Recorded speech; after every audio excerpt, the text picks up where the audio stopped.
하나님의 말씀 에스라 8장 24절부터 보시겠습니다. 8장 24절. 그때 내가 제사장의 두목 중 12인 곧 세레바와 하사바와 그 형제 10인을 따로 생기고 저희에게 왕과 모사들과 방백들과 또 그것에 있는 이스라엘 무리가 우리 하나님의 전을 위하여 드린 은금과 기명들을 달아서 주었으니 내가 달아서 저희에게 준 것은 은이 650달란트요 은기명이 100달란트요 금이 100달란트며 또 금잔이 20개라 중수는 1000다리기요 또 아름답고 빛나 금같이 보배로운 녹그릇이 2개라.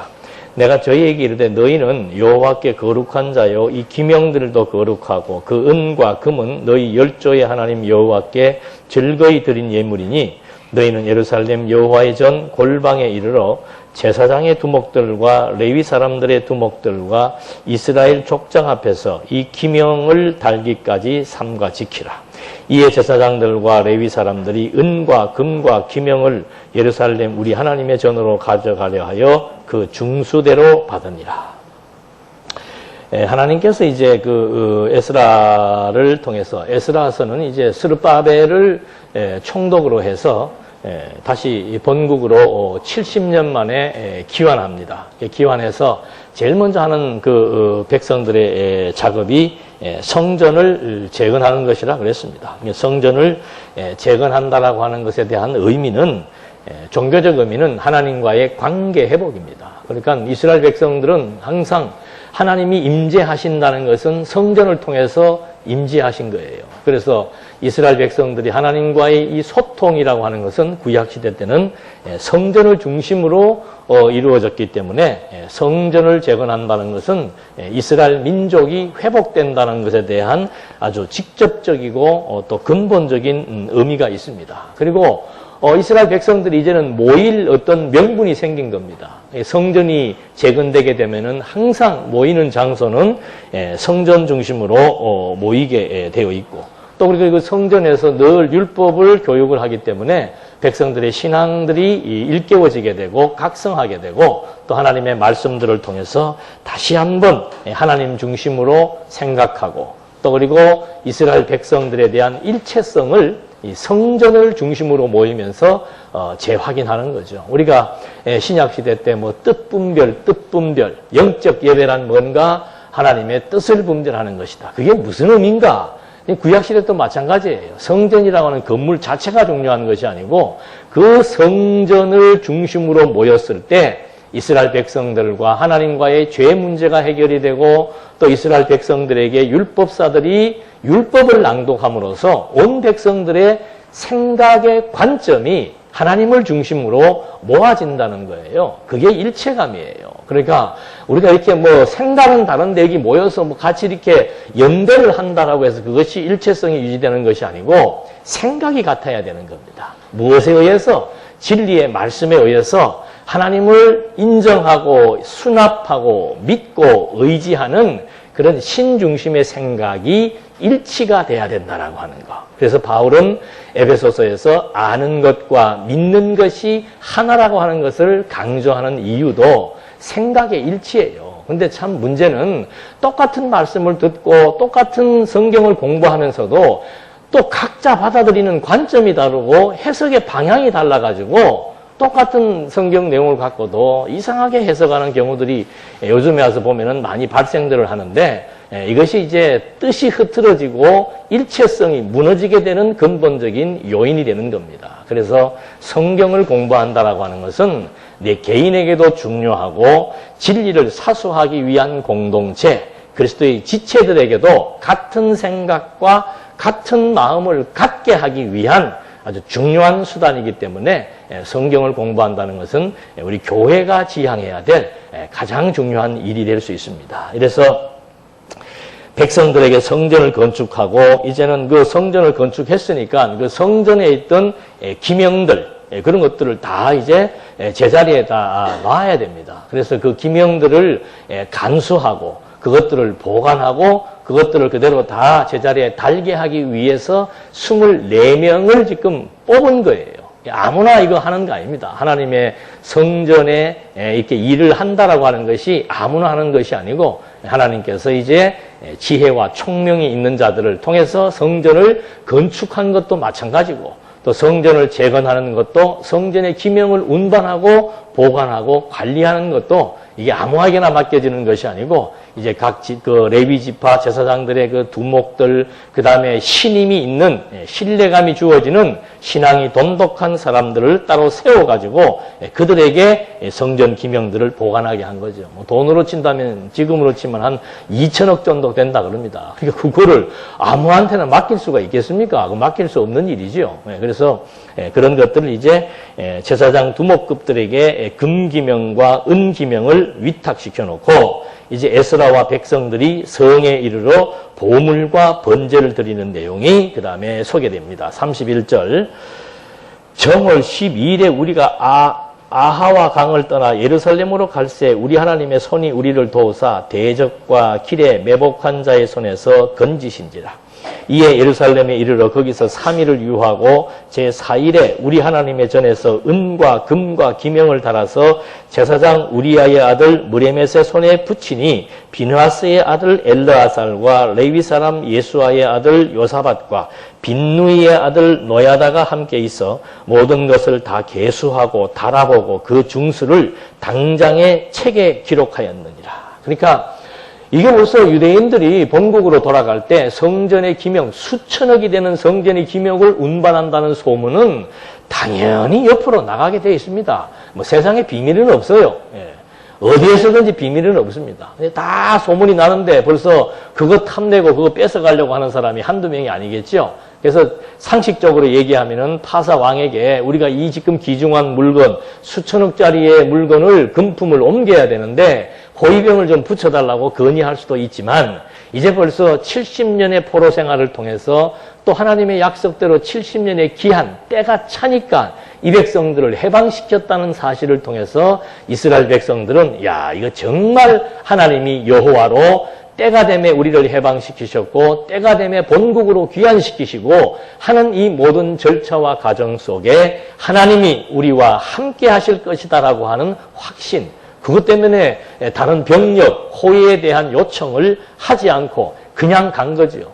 그러니까 하나님께서 딱 그걸 알았어. 하나님의 손이 우리를 도우사 대적과 길에 매복한 자의 손에서 건졌다 그랬습니다. 그러니까 오늘도 오전에 학생이 혼자 앉아있길래 제가 그냥 가서 이것저것 이렇게 질문을 하면서 왜 이렇게 성경을 공부해야 되는지에 대한 이유를 간단하게 설명해 주었는데 이 친구가 뭐 나한테 진정으로 그렇게 표현을 한 건지 안 그러면 내 말을 잘 듣고 있다는 것을 표현한 건지 저는 잘 모르겠습니다만은 하여튼 뭐 눈을 동그랗게 뜨고 아 그렇습니까 하면서 호응을 잘 해주더라고. 근데 그 얘기한 건 딴 거 없어요. 네가 왜 하나 성경을 공부해야 되는 이유가 어디에 있다고 생각하는가, 하나님이 도대체 너하고 어떤 관계에 있다고 생각하는가 하는 거를 그냥 대화하듯이 몇 마디 해줬는데 본인에게는 하여튼 뭐 이렇게 좀 나름대로 뭔가 새로운 각도에서 이해가 된 것 같아요.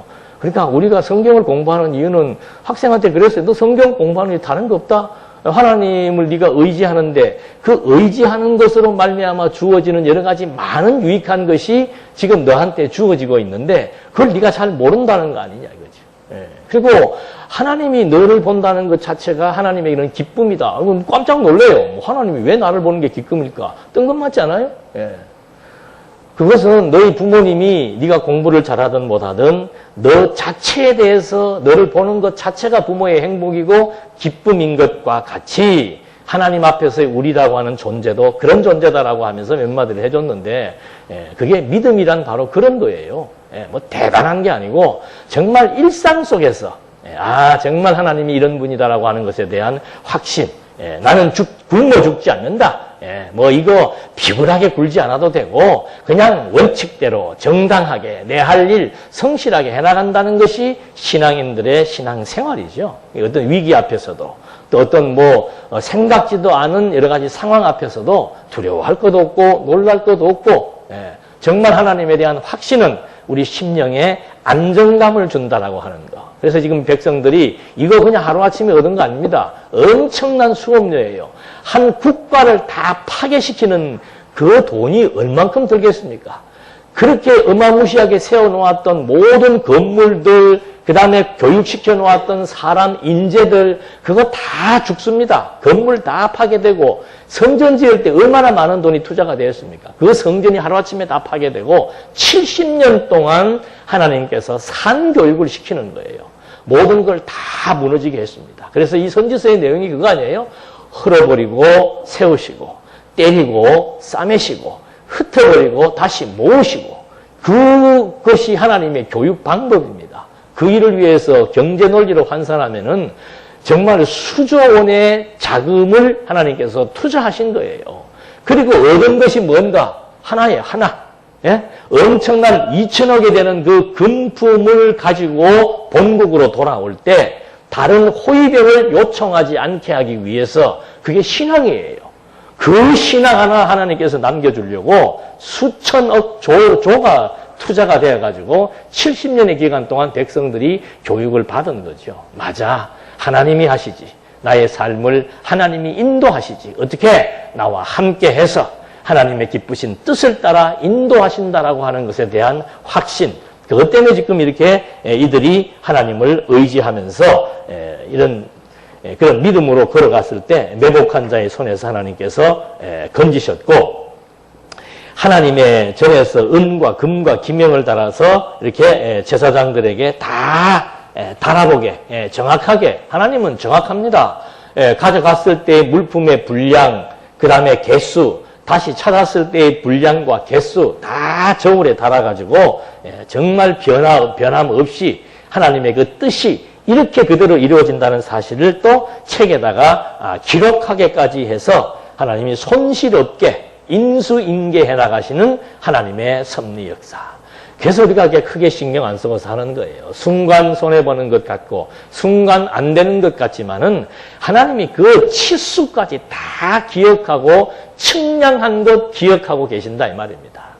그래서 지금 이렇게 책에 이 모든 것 찾은 기명들에 대해서 손실 없이 인수인계해 주도록 하나님이 섭리를 해나가시고, 35절 사로잡혔던 자의 자손 곧 이방에서 돌아온 자들이 이스라엘 하나님께 번제를 드렸는데 이스라엘 전체를 위한 수송아지가 12이요 또 수양이 96이요 어린 양이 77이요 또 속죄제의 수염소가 12이니 모두 여호와께 드린 번제물이가 또 왕의 조서를 왕의 관원과 강 서편 총독들에게 붙임에 저희가 백성과 하나님의 전을 도왔느니라. 그러니까 이 파사왕 고레스가 내렸던 그 처음에 내렸던 그 조서를 다시 해서 주변 나라들에게 다 돌려서 이제 우리나라가 성전을 재건하고 하나님 앞에 제사를 드리는 이 행위에 대해서 불법적으로 생각하지 말고 우리 민족의 독특한 종교 행위로 인정을 해라 하는 의미에서 이제 조서를 다 보내면서 백성들이 언약대로 성전을 회복하게 하시고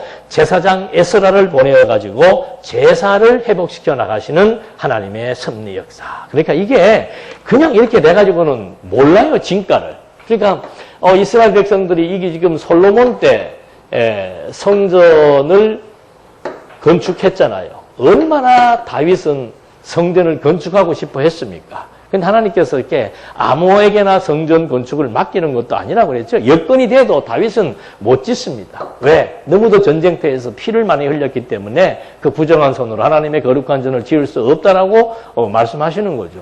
그래서 솔로몬 때 와서 성전을 건축하고 1000번 번제를 드렸다 그러잖아요. 예? 1년이 365일이에요. 여러분 생각해 보십시오. 예. 우리 1년에 제사 한 4번만 드리는 그 집에 있는 며느리들 얼마나 힘들어합니까? 제사를 1000번을 날마다 드리는 거예요. 온 백성들을 위시해가지고 계속해서 왜? 이 제사에 대한 감격이 성전 건축에 대한 감격이 이스라엘 백성들의 온 마음을 사로잡는 거. 성전이라 하는 것이 백성들에게 있어서는 절대적 가치가 있는 것으로 수용되기 때문에 그들은 하나님 앞에 1000번제를 드리는 거죠. 근데 그 기간이 길지가 않아요. 그래서 결국은 솔로몬 이후에 그 성전에서 드려야 될 제사를 드리지 못하고 도리어 이방 신들을 갖다 놓고 거기에서 우상을 숭배하는 어리석은 결과가 나타나서 하나님께서 남북을 다 찢어버리는 거죠. 그리고 북쪽은 722년도에 망하게 해버리고, 망하는 이유는 다른 거 없습니다. 남북이 똑같은 범죄자예요. 여기는 성전이 없어서 자기들 멋대로 제사를 드리고, 여기는 성전이 있어도 거기에다가 우상단지 갖다 놓고 하나님이 드리라고 하는 제사 방식들 다 자기들 마음대로, 자기들 좋은 대로 제사를 드렸죠. 그러나 하나님이 보시는 것은 뭔가? 이제 나온 중에 나오겠습니다만은 혈통이에요, 혈통. 그래서 역대기서 1장에서 9장까지 족보를 나열하는 이유가 바로 어디에 있는가? 혈통입니다. 혈통 때문에 북쪽은 망하게 해버리고 남쪽은 보존하시는 거예요. 하나밖에 없습니다. 하나님처럼 혈통을 중시하는 분이 없어요. 그래서 이렇게 지금 해서 남쪽이 망했는데, 남쪽은 이제 70년 동안 이제 포로 생활하는 거 아니에요. 우리는 36년 일제에 포로기를 거치고 강경기를 거쳐면서 지금도 8월 15일이 되면은 잊을 수 없고, 우리가 경험을 못 해봤지만은 역사 교육을 통해서 계속해서 일본의 그런 식민지 생활의 아픔, 일본의 잔인무도한 행위, 이런 것들을 잊어버리지 않도록 교육하는 것은 우리나라를 통한 일반적인 역사지만은 지금 이스라엘 민족의 70년의 역사라고 하는 것은 하나님이 이미 다 예고해 준 거예요. 너희들 이런 행태로 말미암아 성전을 무시하고 하나님 앞에 드리는 제사를 무시하고 혈통을 무시하는 너희들에게 교육은 딴 거 없다. 그것에 대한 가치를 알게 하려면은 다 파괴시켜버려야 된다. 그래서 지금 바벨론이 예루살렘에 들어왔을 때 제일 먼저 하는 일이 뭐예요? 성전의 기명들 다 훔쳐가는 거예요. 예. 성전 파괴시키고 거기에 있는 금은 보석들 다 훔쳐가 버리는 거죠. 성전부터 파괴시켜버리는 거죠. 그러니까 70년 동안 유대인들에게 정신적인 지주가 없어져 버린 거예요. 유대인들은, 그러니까 나중에 다니엘 같은 사람들은 그냥 성전을 향해서 있는 그쪽을 향해서 그냥 절을 하고 하나님 앞에 예배하는 그런 방식으로밖에 드릴 수 없는 거죠. 성전에 모여서 예배를 드리다가 거기서 제사를 드리지 못하니까 방향이라도 잡고 드리겠다라고 하는 그런 애절하고 간절함, 이걸 하나님께서 70년 동안 아주 뼈저리게 느끼게 한 거예요. 그거 느끼게 하느라고 일가, 친척, 형제, 자매, 부모 막 엄청나게 많은 사람들이 죽어나가고 나라의 인재들이 다 그냥 학살을 당하고, 여러분 이제 한번 중국 가시면은 그거 한번 가보세요. 제가 이제 10월 달에 갈 예정인데 하얼빈에 가면은 731 부대도 있고 거기 학살한 현장들도 있답니다. 그런 거 보면 잊을 수 없는 거죠. 근데 우리나라 사람들은 너무 잘 잊죠.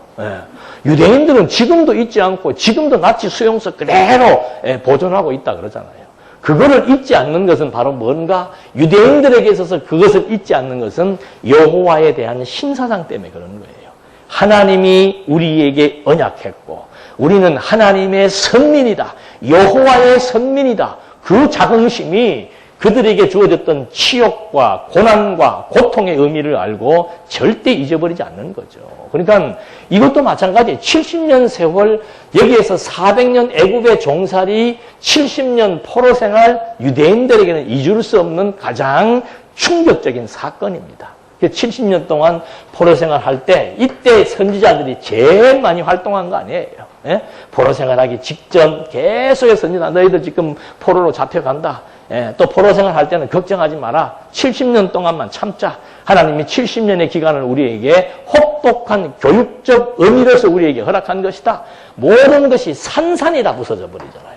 하나님이 교육할 때는 어정쩡하게 안 하세요. 확실하게 해버립니다. 산산이 다 무너지게 만들어 놓은 다음에 의지할 것이 전혀 없도록 만들어 놓고 오직 여호와만을 의지하고 여호와의 때만을 기다리도록 하는 거죠. 70년 정해졌단 말입니다. 그러니까 70년의 기한이 차니까 이방왕, 파사왕 고레스를 들어서 이 민족에게 자유와 해방을 선사해 주었는데 제일 먼저 허락한 작업이 뭔가? 본국으로 돌아가서 뭐 해라? 성전을 재건해라 이 말이죠. 그래서 이 성전 재건은 이스라엘 유대인들에게는 굉장히 중요한 의미가 있죠. 지금도 유대인들은 그 성전을 바라보면 어떻게 하겠어요? 피가 끓죠. 왜? 그 성전이 지금 이슬람이 사용하고 있고 그게 지금 막 카톨릭도 쓰고 이슬람도 쓰고 유대인들은 그걸 지금 마음대로 활용할 수가 없게 돼 있죠.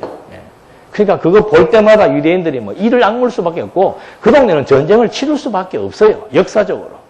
4,000년의 역사가 이미 태고 아브라함 때부터 시작해서 땅 싸움을 끊임없이 한 것이고 혈통 싸움을 끊임없이 하는 겁니다. 그리고 종교적인 전쟁을 끊임없이 해나가는 거예요. 그 종교적 전쟁의 중심에 예루살렘 성전이 지금도 자리하고 있다는 거 아니에요. 그걸 지금 하나님께서 다시 재건시켜 주었을 때 백성들이 막 하나님 앞에 찬송을 부르고 통곡을 하고 그리고는 이제 하나하나 기명들을 제자리에 다 같이 자리를 잡게 하고 그 수량의 치수까지 무게까지 다 달아서 그 자리에 그대로 그러니까 하나님께서 광야에서 이스라엘 백성들을 해방시켜가지고 하나님의 약속을 불신했던 세력들을 광야에서 죽이잖아요. 그리고 마지막 또 민수기에서 가서 보니까 그 광야에서 태어난 사람들의 숫자를 계산해 보니까 광야에서 죽은 사람들의 숫자와 거의 일치하도록 하나님이 섭리해 나가시는 겁니다. 똑같아요. 빼앗겼던 기명들 그대로 하나님이 찾게 해서 개수와 치수와 분량과 모든 것을 다 해서 그대로 하나님께서 회복시켜 나가시는 하나님의 섭리 역사. 그걸 이제 백성들이 몸으로 경험하고 난 다음에는 맞아. 모든 일의 계획은 사람들이 할 수 있다는 거죠. 그러나 그 일의 작전, 그 일의 결과는 하나님의 뜻대로 되어진다라고 하는 사실. 이걸 이제 백성들에게 확인시켜 줌으로써 이제 백성들이 모여서 제사를 드릴 수 있도록 섭리해 나가시는 하나님의 섭리 역사.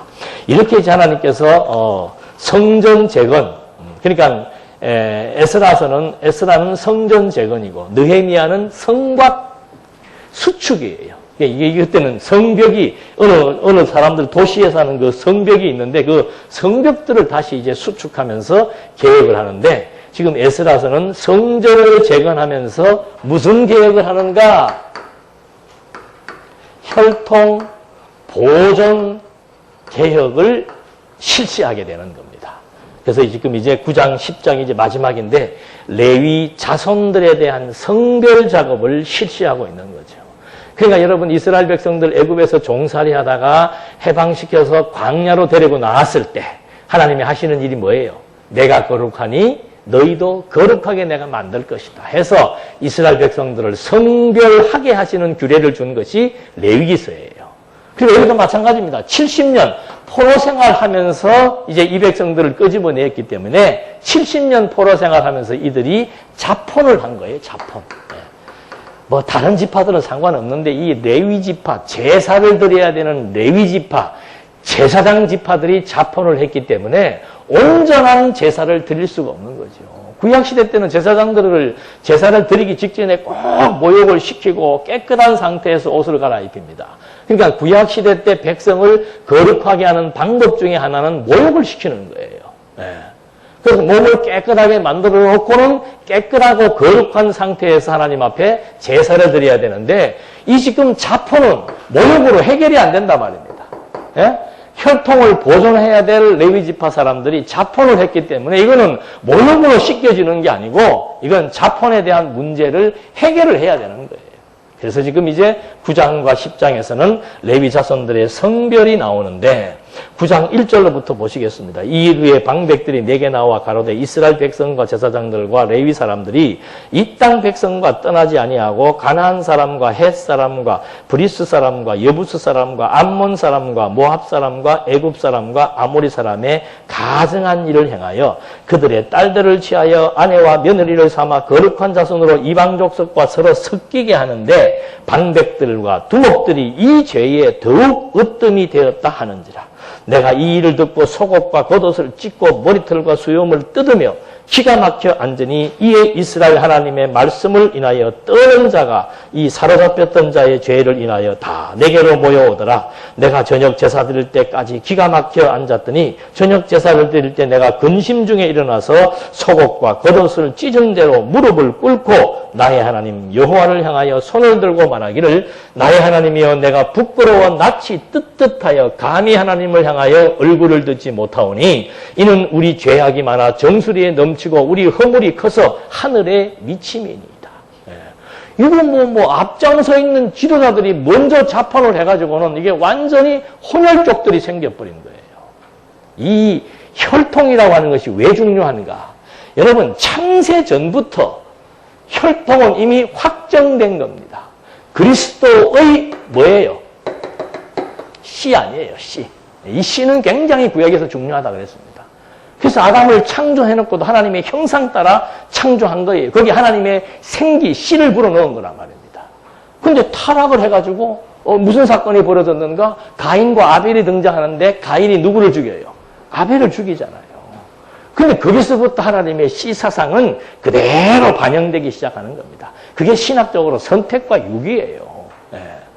하나님께서 뭐 가인과 아벨이 뭐 서로 싸우고 제사 때문에 싸울 수 있잖아요. 그걸 왜 개입을 해가지고 가인을 책망을 하고 그리고는 가인은 가인대로 보존을 하고 아벨 대신에 누구를 주는 거예요? 셋을 주는. 왜 주는 겁니까 이거? 가인을 보존하는 이유도 하나님께서 악한 혈통, 좋지 않은 혈통을 그대로 보존, 생육하고 번성시키고자 하는 하나님의 뜻이 담겨져 있고 선한 혈통도 하나님께서 생육하고 번성시키기로 정해진 뜻이 담겨 있다 이 말입니다. 이거는 그리스도의 씨예요. 아담, 그 다음에 아담은 오실자의 표상, 그리스도에 대한 표상이란 말입니다. 아담에게 생기를 주었는데 그 다음에 이 둘이 번제함으로 말미암아 가인이 아벨이 죽으니까 아벨 대신에 셋을 주잖아요. 그러니까 몇 대가 지나서 에노스 시대에 하나님께서 아벨 대신에 셋을 주고 셋의 혈통이 계승되는 걸 보고 그때서야 백성들이 비로소 누구의 이름을 뭐라고 불렀더라? 하나님의 이름을 여호와로 불렀더라 얘기하는 거예요. 하나님은 진짜로 혈통, 생육하고 번성할 혈통을 지정해 놓으시더니 그 혈통을 그대로 보존시켜 나가시는구나. 그런데 지금 노아 시대 때 무슨 사건이 발생했다고요? 혈통이 혼합되는 사건이 벌어진 거예요. 하나님의 아들과 사람의 딸이라고 하는 그런 개념 속에서의 혼합된 혼혈족이 발생을 했다 이 말입니다. 그래서 하나님께서 그때 모든 인류의 씨를 어떻게 하는 거예요? 다 없애버리는 거예요. 하나님의 아들과 사람의 딸은 이렇게 합쳐지면 안 되는 겁니다. 지금은 여러분 왜 그렇게 안 될까 하겠지만 나중에 이제 그게 설명이 되죠. 하나님의 아들은 하나님의 아들이고 사람의 딸은 사람의 딸이에요. 그게 지금의 남성, 여성을 구분하는 게 아니에요. 선택과 유기의 혈통을 의미하는 건데 이게 서로 지금 혼혈족이 이루어져서 혼합 자폰을 하게 되니까 인류를 다 쓸어버리는 겁니다. 노아의 식구들만 남겨놓고 다 쓸어버리는 거죠. 그렇게 해서 노아 아들 가운데 함과 셈과 야벳 세 혈통을 번지게 하면서 그 중에서 셈의 혈통을 하나님이 택해가지고 종교성을 주었다 그랬습니다. 그래서 그 셈의 혈통에서 누가 나오는 거예요? 여기서. 아브라함이 12장에 나오죠. 11장에 셈의 족속들의 후예가 쭉 설명이 되면서 거기에 아브라함의 이름이 꽁지에 붙더니 12장에서 하나님이 아브라함을 택해가지고 아브라함에게 제일 먼저 약속하는 게 뭐예요? 내가 내 씨로 말미암아 어떻게 하겠다? 큰 모래와 같이 큰 종족을 이루어주겠다 이 말입니다. 그래서 구약에서 중시되는 혈통은 아브라함의 혈통이에요. 아브라함과 다윗의 자손을 말하는 이유가 뭔가? 이게 이스라엘 민족의 시조죠, 시조. 이스라엘 민족의 조상입니다. 그 조상의 혈통. 거기서부터 하나님께서는 확실하게 구분을 짓지 않습니까? 이삭과 누구를 구별하는 거예요? 이스마엘을. 하나님의 이 혈통 구분은 인정이 없습니다. 얘는 사정이 없는 거예요. 뭐 인간의 행위 이런 것도 필요 없습니다. 하나님의 아들이냐 사람의 딸이냐 그걸로 판결 짓는 거예요. 이삭과 이스마엘 하나님이 지정해 준 것은 이삭이에요. 이스마엘이 장남이고 장자라 하더라도 필요 없습니다. 지금 이슬람 종교는 누구를 의지하는가? 아브라함과 이스마엘의 혈통을 따라서 이슬람교가 형성이 된 것이고 유대교는 아브라함과 이삭의 혈통을 따른 다윗의 후예로서 유대교가 혈통이 된 것이고 그리스도교는 뭐예요?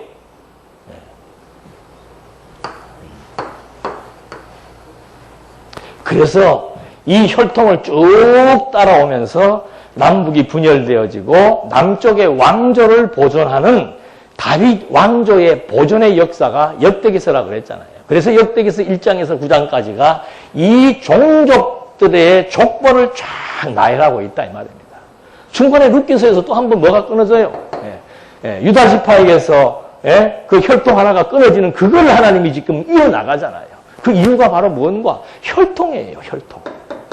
그래서 지금 구약의 역사가 이렇게 전개되어 왔는데 여기에서 또 한 번 자폰, 온 인류가 자폰을 저질렀을 때 하나님께서 홍수로 말미암아 씨를 다 흩어버리고 씨를 다 없애버리고 다시 노아의 후손들로 시작을 했고 그 다음에 그 후손들이 번성을 하고 난 다음에 셈의 족속 가운데서 아브라함을 지정해서 아브라함의 씨로 말미암아 생육하고 번성하게 되었는데 이 아브라함의 혈통은 언제까지 필요한 혈통인가? 그리스도가 오실 때까지 필요한 혈통이에요. 이 혈통은 반드시 보존이 돼야 되는 거죠.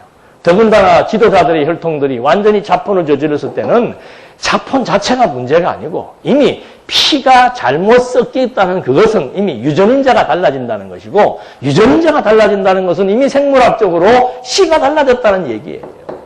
그래서 지금 이 성전 재건을 통해서 종교 개혁을 일으키는데 에스라서는 무슨 개혁인가? 혈통에 대한 보존을 계획하는 거죠. 이거 사정없이 우리가 정리해야 된다. 노아 시대 때 사정없이 정리했던 것처럼 지금 우리도 사정없이 이 혈통들을 정리해야 되겠다. 이래서 지금 이제 레위 자손들에 대한 자폰에 대한 보고를 에스라가 듣게 되는 거죠. 그러니까 기가 막힐 일이에요. 그러잖아요. 우리가 어떤 종족인데, 어떤 민족들인데 지금 남쪽 유다 사람들이 북쪽 이스라엘을 경멸하는 이유가 어디에 있는 줄 압니까? 자폰이에요. 자폰. 지금은 우리가 다문화 시대가 돼서 뭐 아무렇지도 않지만 제가 초등학교 다닐 때만 해도 우리 반에 까만 애가 하나 있다면 걔는 경멸의 대상이었다니까요. 얼마나 그 사람들이 힘들게 살았는지 몰라요. 지금 이 시대에 이 사람들은 더합니다. 지금도 그래요. 지금도. 왜 북쪽 사마리아인들 그쪽 동네로 지나가지도 않아요. 불결하다고. 왜? 자폰의 민족이기 때문에. 남쪽 유대인은 우리가 혈통을 보존했다는 자긍심, 이것이 그들에게 굉장히 중요한 사상이라는 거예요. 그 이유는 바로 뭔가? 이게 지금 자폰된 혈통을 다시 깨끗하게 정렬시켜서 이 혈통을 보존시키는 이유가 바로 뭔가? 그래서 신약의 첫 장에 아브라함과 다윗의 혈통을 소개하는 이유가 어디에 있는가? 구약에서의 제일 중요한 것은 뭔가? 아브라함의 씨였습니다. 그 아브라함의 씨는 그리스도의 씨에 대한 예표로서의 모형과 그림자예요. 유대인들에게 가장 중요한 것은 혈통입니다. 그래서 그걸 가문이라고 얘기하는 거예요. 내가 유다인이다? 그거 하나로 그 사람들은 죽음을 향해서 무릎 꿇지 않고 죽을 수 있는 힘이 어디에 있는가? 가문에 있었어요. 가문에. 그런데 이것은 혈육적 아브라함의 혈통의 시대는 그리스도가 오실 때까지 중요한 가치가 있었다. 왜? 그 혈통을 따라 누가 오기 때문에? 그리스도가 오기 때문에. 이제는 구약은 모형이라고 그러잖아요. 구약 시대 때는 아브라함의 씨, 아브라함의 혈통이 중요했지만 지금은 이제는 그리스도의 씨, 그리스도의 혈통이 중요하다는 것을 성경이 우리에게 말해주고 있다는 거죠. 유대인에게서 이스라엘은 뭐 유대나라라고 하는 것은 뭐 그들의 가장 중요한 국가가 아니지요. 똑같아요. 오늘 우리에게 있어서 이스라엘 백성들에게 하나님께서 언약을 하셔서 나라를 세워주어 구약의 역사가 이스라엘 국가를 통해서 하나님을 계시했다면은 지금은 그리스도의 씨로 말미암아 하나님의 나라인 교회를 통해서 하나님이 당신의 존재를 우리에게 확증시켜 나가고 그 교회에 대한 가치를 알게 해서 백성들이 성전의 중요성을 알고 성전 중심으로 모였던 것처럼 오늘 이 시대 그리스도의 씨로 말미암아 생육하고 번성한 그의 지체들, 이들을 그리스도가 직접 통치해 나가신다 이 말입니다. 구약 때는 아브라함의 혈통을 유다 지파가 통치해 나갔다면은 지금은 그리스도의 씨로 말미암아 거듭나고 중생한 그리스도의 새 생명을 받은 자들을 그리스도가 직접 통치해 나가신다는 거죠. 무엇으로 통치해 나가는가? 구약에는 율법으로 통치했다면 지금은 그리스도의 말씀으로 통치해 나가신다는 거예요. 그러면 구약의 혈통을 중시하는 이유는 뭔가? 지금 그리스도의 혈통이 창세전부터 이미 하나님께서 작정해놓은 선택한 혈통이란 말입니다. 그 씨를 가지고 있는 자들로 하여금 그 씨의 기운을 지금 다시 불어넣는 것이 그리스도가 오셔서 죽음에서 부활한 사건으로 말미암아 우리의 죽은 영혼을 거듭나고 중생시켜서 당신의 생명의 기운을 불어넣어서 우리를 그리스도의 지체, 그리스도의 몸을 만들어 놓은 거라 이 말이에요. 오전에도 그 얘기 짤막하게 해주니까 눈이 이만해지더라고. 내가 그런 겁니까? 그러더라고요. 예. 그런 겁니까? 그 말은 뭐예요? 나는 그냥 아무개 아들로만 살아왔는데 내가 그런 겁니까?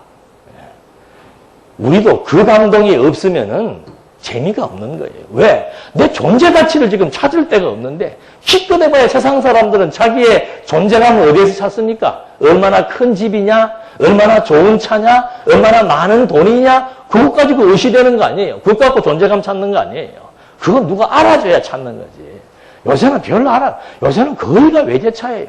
요새는 뭐 공무원들, 저 구청의 공무원들도 다 골프 치러 다니고, 내가 나로서 존재감을 찾을 수 있는 가치를 드러낼 만한 일들이 흔치가 않단 말이에요.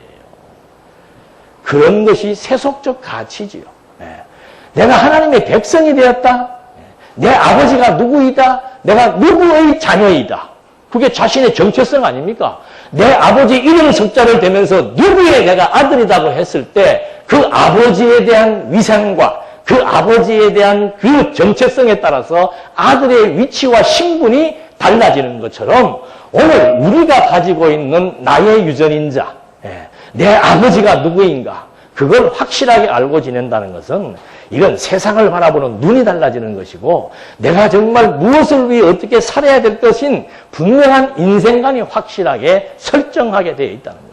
그래서 지금 여기에서 이 혈통에 대한 개혁은 신약에 와서는 그리스도의 지체라고 하는, 그리스도의 몸이라고 하는, 그리스도의 교회라고 하는 절대 가치를 우리에게 확정시켜주기 위한 예표로서의 모형과 그림자이기 때문에 이 자폰에 대한 문제를 중요하게 여기고 있는 겁니다.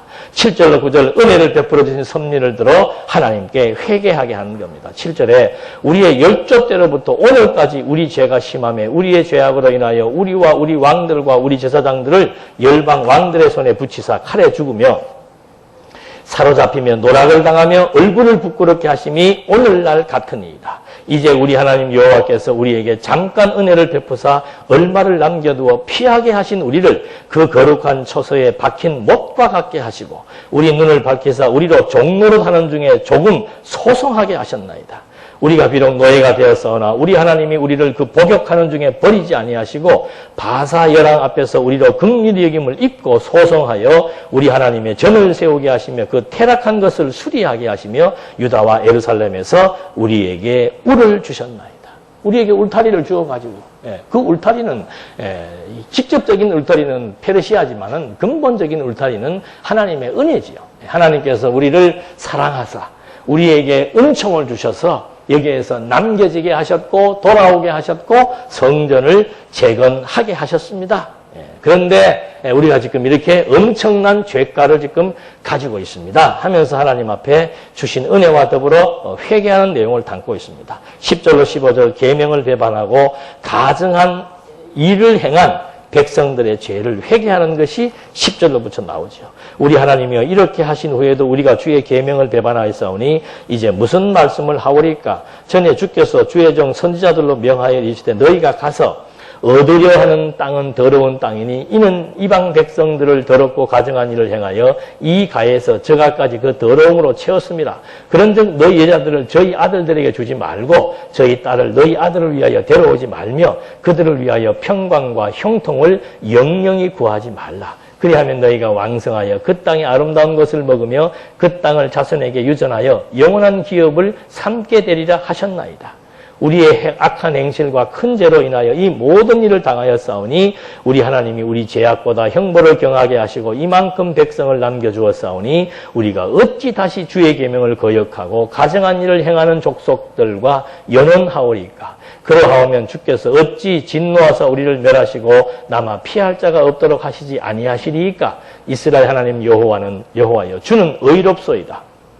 우리가 남아 피한 것이 오늘날과 각사옵건을 도리어 주께 범죄하였사오니 이로 인하여 주 앞에 한 사람도 감히 서지 못하겠나이다. 그러니까 이제 에스라가 백성들의 그 자폰에 대한 문제가 왜 나쁜 것인지를 지금 하나님 앞에 고백을 하면서 이제 백성들이 계명을 배반하고 그 원주민들과 절대 혼인하지 말라고 이미 율법에서 말을 해주었음에도 불구하고 그들과 혼인함으로써 혈통을 더럽힌 그 그거에 대해서 지금 에스라가 고백을 하고 있는 겁니다. 그러면서 자복하는 에스라에게 스가냐가 해결할 방법을 제시해 줍니다. 10장 1절에 보니까 에스라가 하나님의 전 앞에 엎드려 울며 기도하여 죄를 자복할 때 많은 백성이 심히 통곡하며 이스라엘 중에서 백성의 남녀와 어린아이의 큰 무리가 그 앞에 모인지라. 엘람 자손 중 여히의 아들 스가냐가 에스라에게 이르되 우리가 우리 하나님께 범죄하여 이 땅 이방 여자를 취하여 아내를 삼았으나 이스라엘에게 오히려 소망이 있나니 곧 내 주의 교훈을 쫓으며 우리 하나님의 명령을 떨며 준행하는 자의 의논을 쫓아 이 모든 아내와 그 소생을 다 내어보내기로 우리 하나님과 언약을 세우고 율법대로 행할 것이라. 이는 당신의 주장할 일이니 일어나소서 우리가 도우리니 힘써 행하소서. 지금 에스라 혼자서 지금 막 기가 막혀가지고 하나님 앞에 통곡을 하고 있으니까 스가냐가 나타나가지고 이러지 말고 어린아이로부터 어른에 이르기까지 백성들을 다 모으라 이 말입니다. 그래서 뭐 하자 이 말이에요. 의논하자 이 말입니다. 이것이 왜 나쁜 것인지에 대해서 무엇을 잘못했으니까 그 무엇을 어떻게 할 것인지에 대해서 의논하자 이 말입니다. 그렇게 지금 대안을 제시한 스가랴. 이래서 지금 에스라는 그대로 그 말에 의해서 백성들을 다 모아놓고 율법을 지키기로 하고 그 다음에 자포난 자들을 조사하도록 하는 거죠. 그러니까 죄의 싹은 사망이기 때문에 이 구약의 역사에서 죄에 대한 어떤 그 심판을 행할 때는 절대 도망 못 갑니다. 그 아간의 범죄 사건도 보면 아간이 뭐 하나 가죽옷 하나 훔쳤잖아요. 그거를 끝까지 물고 들어가서 자복하게 하고 그것으로 말미암아 죽게 하시는 하나님의 섭리 역사. 요셉도 형들의 범죄에 대해서 그 범죄에 대한 두려움을 갖게 하기 위해서 집요하게 물고 들어가서 나중에는 막 무릎을 꿇도록 만들어 나가잖아요. 다윗도 마찬가지예요. 우리아의 아내를 범한 그 범죄 사실 때문에 몸이 침상에서 뜨기까지 통곡을 하면서 하나님 앞에 고통을 느끼고 회개했던 사건들. 이 자폰의 문제도 어린아이까지 다 오라 그래라. 다 봐라 이 말이에요. 어린아이 때부터 이 자폰이 왜 잘못된 범죄인지에 대해서 각성해야 되고 그 문제를 단절해야 되기 때문에 다 모여들자 이 말이죠. 그래서 예수님께서 이 모든 죄악을 자신이 감당하게 하기 위해서 당신이 스스로 십자가에 져서 세상 모든 죄악을 당신이 다 전가받고 십자가의 죄의 대가를 지불하신 것이 십자가의 죽음의 사건이라 이 말이죠. 그러니까 이 사건의 의미를 모르면은 내가 살아났다는 것에 대한 감격이 있을 수가 없는 거예요. 그래서 죄가 더한 것에 은혜가 더하다고 말해주는 거예요. 그러니까 1차적으로 은혜에 대한 감동이라는 것은 자기 발견, 죄인된 자기 발견에 의해서 하나님의 은혜에 대한 감격이 넘치게 되는 거죠. 이런 과정들을 우리가 철저하게 하나하나 확인하고 정말 온 백성들 모아놓고 논의하는 것처럼 우리들도 살아가면서 하나님 앞에서 우리의 모습들을 하나하나 점검하는 데서 이름에도 불구하고 하나님이 나를 기쁘게 여기시는구나. 이름에도 불구하고 하나님이 나를 의롭다고 인정해 주시는구나. 거기에 대해서 감동이 나오고 감격이 나오는 거죠. 여러분 성경의 언약 성취사적 성경신학이라는 깊이는 엄청난 깊이를 가지고 있습니다. 그게 단마디 한두 마디 해갖고 내가 성경을 알고 하나님을 알고 더 잘난 척하고 이래도 좋고 저래도 좋고 하나님이 다 덮어나가고 아니에요. 결과론적인 얘기를 대임시키면은 과정을 놓치면은 은혜에 감동이 없습니다. 하나님에 대해서 알기는 많이 아는데 감동 없이 사는 사람들 과정을 놓쳐서 그런 거예요. 과정을 놓쳐서. 철저하게 자기 발견, 하나님 앞에서의 자기 발견이 이루어질 때 하나님에 대한 감동이 넘치고 은혜에 대한 찬송이 어우러진다는 사실을 우리는 이런 과정들을 통해서도 확인할 수 있지요. 그래서 자포난 자들을 이제 하나하나 조사를 시켜서 18절로 44절에서는 이방 여인을 취한 제사장과 레위 사람과 백성의 명단을 지금 하나하나 다 체크하게 하는 겁니다. 왜? 죄가 드러나게 하기 위해서. 여러분 우리나라 영국에서는 그런다 그러죠. 성범죄자들은 그 명단을 인터넷에 공개한다 그러잖아요. 이 지금 구약시대의 방법이에요. 자포한 사람들을 다 조사시켜가지고 명단을 하나하나 다 지금 여기서 공개하도록 하나님이 섭리하는 겁니다. 제사장의 무리 중에서 이방 여인을 취한 자, 레위 사람 중에서 이방 여인을 취한 자, 이스라엘 중에서 이방 여인들을 취한 자, 이렇게 해서 죄가 죄되게 하시고 그 죄가 드러나게 하셔서 이제 하나님께서 그들을 치리해 나가시는 섭리 역사. 이것이 이제 마지막 10장에 나오는데 10장 44절 한번 볼까요? 이상은 모두 이방 여인을 취한 자라. 그 중에서 자녀를 낳은 여인도 있었더라.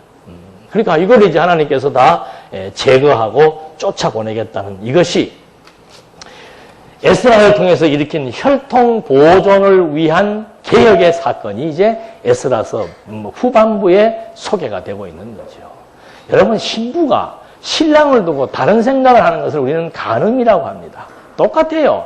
그리스도는 우리의 신랑입니다. 신랑 대신 그리스도의 뜻을 우리가 이해하지 못하고 계속해서 다른 쪽으로 방향을 잡아 나간다는 거. 이거 용납할 수 없는 거죠. 그래서 지금 이 혈통 보존의 문제는 이미 하나님의 율법과 뜻을 거스림으로 말미암아 정말 하나님의 씨로서 보존돼야 될 하나님의 생명체들이 저지른 범죄 사항을 이제 구약시대 때는 그걸 그대로 놓아둘 수 없기 때문에 조사하고 명단을 공개해서 그들을 이제 다 본 백성으로부터 분리시켜 나가는 작업. 여러분, 이것이 어떤 작업이겠습니까? 내 아내가 지금 이방 여인이다. 이혼이 아니고 쫓아내는 거예요. 자식도 쫓아내버리고 여인도 쫓아내버리는 겁니다. 이게 보통 일이겠습니까? 육신의 소욕을 잘라내는 작업이라는 이게 보통 일이냐 이 말입니다. 여러분, 이거 쉬운 작업이 아니에요. 구약에서 죄에 대하여 죽고 의에 대하여 살게 하는 모형적인 작업이 이렇게 고통스러운 작업. 이 작업을 이제 우리는 그리스도를 통해서 죄에 대하여 죽고 의에 대하여 살게 하려 하심이니라. 그러니까 죄에 대하여 죽고 의에 대하여 살게 하기 위해서 우리를 거듭나고 중생시켜서 새 사람을 만들어서 이제는 그리스도의 형상을 닮아가고 지식에까지 그리스도의 사상을 담고 그리스도에 대한 이성적 기능을 우리가 하나하나 점검해 나가면서 이제는 모든 생각과 마음까지도 그리스도 중심으로 살아가게 하기 위한 하나님의 섭리 역사. 이게 교회를 통해서 섭리해 나가시는 하나님의 섭리 역사라고 하는 것. 교회란 그리스도의 사역, 의에 대하여 죄에 대하여 죽고 의에 대하여 살으셔서 우리를 거듭나고 중생시킨 새 생명으로 탄생시킨 그들을 새 생명으로 자라게 하시는 데 있다 이 말입니다. 다시 이쪽으로 돌아가가지고 이것이 좋다라고 하면서 살게 하는 것이 아니고 새 생명으로 성장하고 성숙시켜 나가기 위해서 지상의 교회가 필요한 것이고 교회의 진리의 말씀이 필요한 것이고 이 말씀을 통해서 옛 소욕을 점점 벗어버리면서 새로운 소욕으로 새로운 형상으로 변모되어 성장하는 이것이 하나님이 우리를 여기에 놓아두신 이유 중에 하나라고 하는 사실을 이제 우리는 에스라서의 성전 재건과 함께 혈통 보존을 위한 종교개혁 단행의 역사를 바라보면서 정말 그리스도의 사역이 우리를 위한 사역이었고 죄에 대하여 죽고 의에 대하여 살게 하시기 위한 장엄한 그리스도의 순교적인 사명의 역사, 이걸 우리가 다시 한번 기억해 보시면서 그리스도의 죽음이 나와 어떤 관련이 있고 왜 죽으셔야만 됐는지, 도대체 나라고 하는 존재는 어떤 존재인지 하나님의 그 놀라우신 영광의 기준 앞에서 자기를 통찰하고 성찰하고 발견해 나가면서 그리스도가 베풀어 주신 새 생명의 은혜의 영광이 무엇인지를 늘 깨닫고 감동하며 살아갈 수 있는 이 지혜와 명철, 이것이 그리스도 사건을 통해서 오늘 우리에게 주어진 것임을 확인해 본 것입니다. 기도하시겠습니다. 은혜와 사랑이 풍성하신 하나님 아버지, 2000년 전의 모든 역사들을 하나하나 점검해 보면서 또 2500년 전에 있었던 에스라 시대의 사건들을 점검해 보면서 우리가 그리스도의 선택을 받아 그리스도의 새 생명으로 거듭나고 중생한 상태에서 살아 존재한다는 이것이 어떤 의미가 있으며 어떤 가치가 있다는 사실을 다시 한번 깨닫게 해주셔서 정말 하나님의 그 존재에 대한 특징이라고 하는 개념을 좀 더 깊이 있고 폭넓게 인지해서 오늘 주어진 범사의 삶 속에서 여호와를 인정하고 모든 것들을 감사함으로 받아들일 수 있도록 인도해 주시옵소서. 예수님의 이름으로 기도드립니다. 아멘.